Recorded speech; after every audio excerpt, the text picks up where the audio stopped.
Cette vidéo est destinée aux éleveurs qui souhaitent se débarrasser du virus IBR au sein de leur troupeau. L'IBR est un herpès virus, il est de la même famille que le bouton de fièvre chez l'homme. Les bovins se contaminent généralement par les voies respiratoires. Le virus va se multiplier au niveau des voies respiratoires, puis migrer pour aller se cacher dans les ganglions du bovin.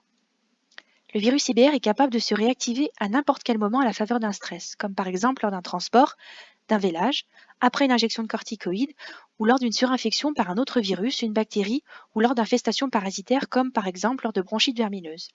Il va alors de nouveau se propager dans le troupeau. Un bovin infecté est ainsi capable de contaminer 7 bovins en moyenne. Alors quelle solution a-t-on pour s'en sortir ? Eh bien la première action est évidemment de réformer en priorité les bovins infectés.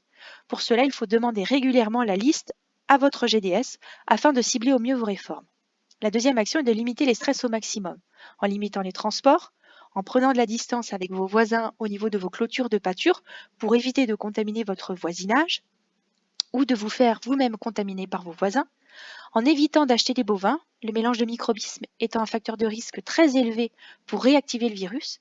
Si vous n'avez pas le choix, limitez vos achats dans le temps et réalisez des quarantaines afin d'avoir les résultats négatifs IBR de vos bovins achetés avant de les mélanger avec le reste de votre troupeau. Il faut aussi limiter le parasitisme et les maladies qui circulent au sein de votre troupeau en ayant une ration adaptée et en faisant des plans de prévention avec votre vétérinaire, comme par exemple des plans de vaccination. Il faut aussi séparer les lots positifs IBR des lots négatifs, notamment pendant les périodes de stabulation. Et enfin, limiter l'utilisation de corticoïdes quand ceux-ci ne sont pas indispensables. La troisième action est d'hyperimmuniser les infectés. Cela consiste à aider les bovins infectés à lutter contre la réactivation du virus en augmentant au maximum les anticorps. Cela passe par une vaccination, mais une vaccination fréquente, généralement 2 fois par an. La dernière action consiste à limiter la propagation du virus parmi les bovins sains, négatifs, qui sont des sources importantes de dissémination du virus quand ceux-ci se font contaminer par une réactivation d'un bovin infecté. Il faut donc vacciner aussi les bovins sains.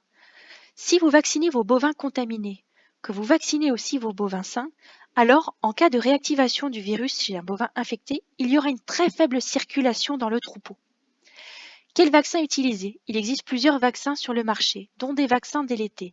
Ces vaccins ont l'avantage d'avoir des virus légèrement modifiés auxquels on a retiré une protéine, la protéine GE. Cela permet de les différencier du virus sauvage, qui lui contient cette protéine GE.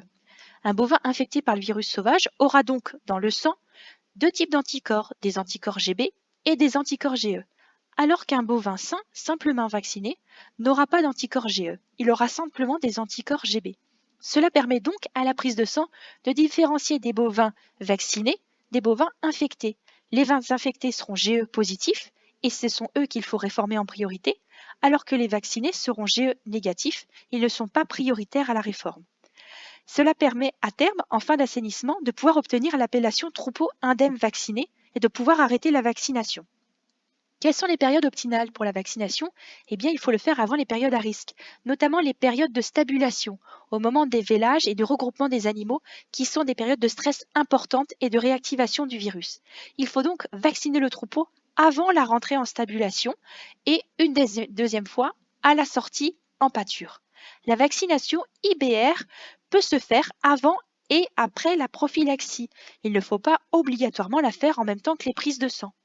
En conclusion, si vous réformez prioritairement les bovins infectés GE positifs, si vous réalisez des mesures de biosécurité et de gestion du stress et que vous utilisez un vaccin délété 2 fois par an sur tout votre troupeau, alors à terme et rapidement, vous pourrez éradiquer le virus IBR de votre troupeau. N'hésitez pas à prendre plus de conseils auprès de votre GDS et de votre vétérinaire. À bientôt!